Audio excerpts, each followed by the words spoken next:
Welcome back everyone. Quickly, let's continue our discussion on CSS colors, and right now we'll be discussing about how to use the CSS HSL color values. So let's get back to our document and see how it works. This is what we have in our previous tutorial where we discussed about CSS X colors. You can check the playlist and that, or you can check the CSS colors playlist. So for you to be able to follow along, we have a lot of playlists we have dropped so far. So right now, what we want to do now is that we want to change this our color to another thing. We don't want to use this because this is our X color values. Now we want to use HSL. To specify HSL color value, you have to have to write this HSL, and inside this HSL you are going to have, when we write our HSL, the VS Code automatically generated what we need for us.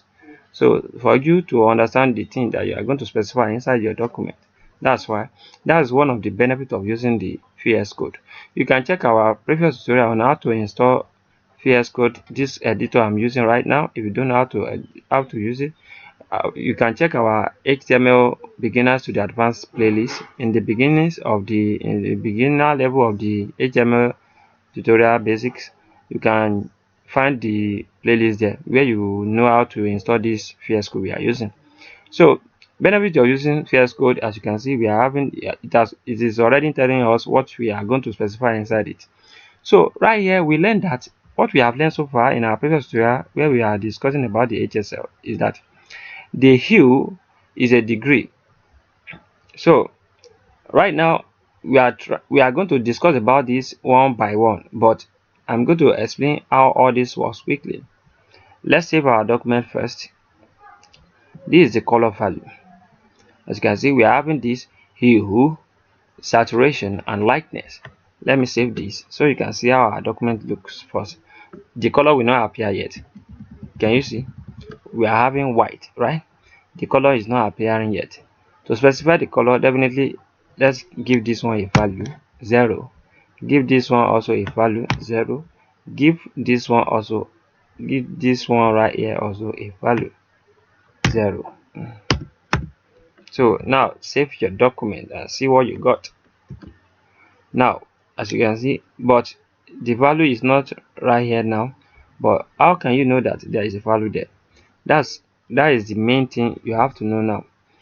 So to specify value, you have to know the benefit of using the hue, benefit of using the saturation, benefit of using the lightness.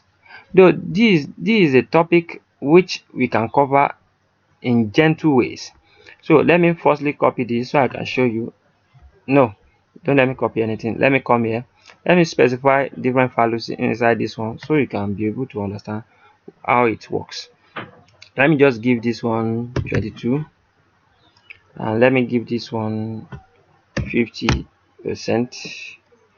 I just want to keep different values here, and this one also can have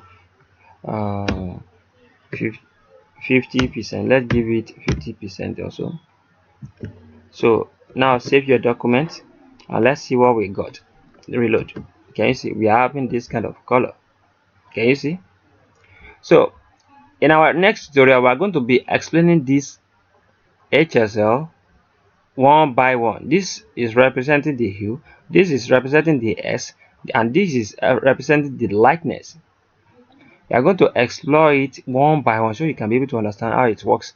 And what akorede is my name. I don't want this tutorial to get too long. Please follow along. Have a great day.